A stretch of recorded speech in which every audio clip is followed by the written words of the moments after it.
Salut les amis, je reviens aujourd'hui avec éveiller vos facultés subtiles.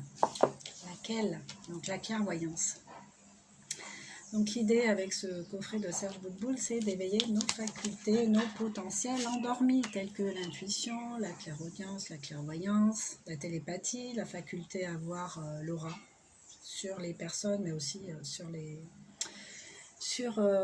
les objets ou la nature.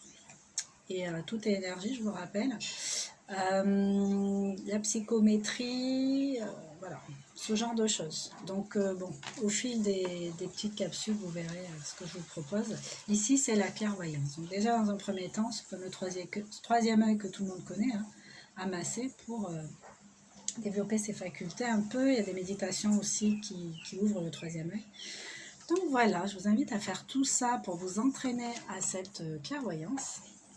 Et aujourd'hui, je vais vous proposer un petit exercice. Dans un premier temps, il va falloir que vous étiriez votre corps éthérique, autrement dit le corps astral, le corps invisible qui nous entoure, l'aura. Donc voilà, j'avais déjà fait une capsule sur cette carte, donc je vous invite, si vous avez vraiment du mal avec ça, à aller la voir, aller faire l'exercice pour revenir après faire celui-ci. Mécanisme de clairvoyance. Donc dans un premier temps, on s'assoit, on se pose, on se reconnecte à sa respiration, les yeux fermés, et visualisez que vous étirez pendant 40 secondes. Voilà, étirez votre corps éthérique pendant 40 secondes, comme l'image que je viens de vous montrer. Et ensuite, vous allez laisser émerger une question en vous.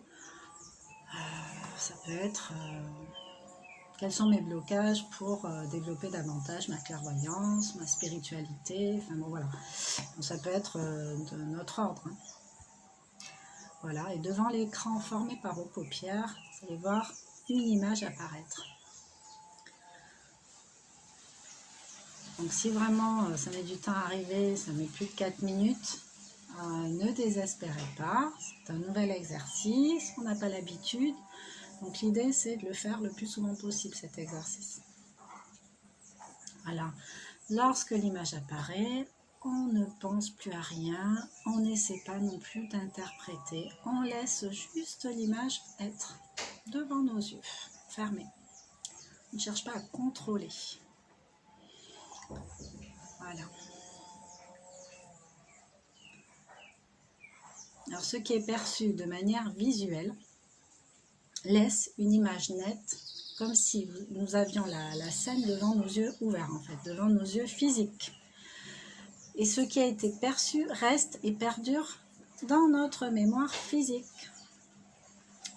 Donc si par exemple c'est une vue de votre esprit qui essaie de contrôler encore le mental, qui se dit je vais mettre une image pour contrôler un peu, parce qu'il n'y a pas de raison que je ne réussisse pas, bah, du coup ça c'est le doute, et l'image, la fabulation, elle ne va pas rester longtemps, elle va rester juste quelques secondes, elle va s'étioler et vous n'aurez plus cette mémoire concrète de ce que vous avez vu.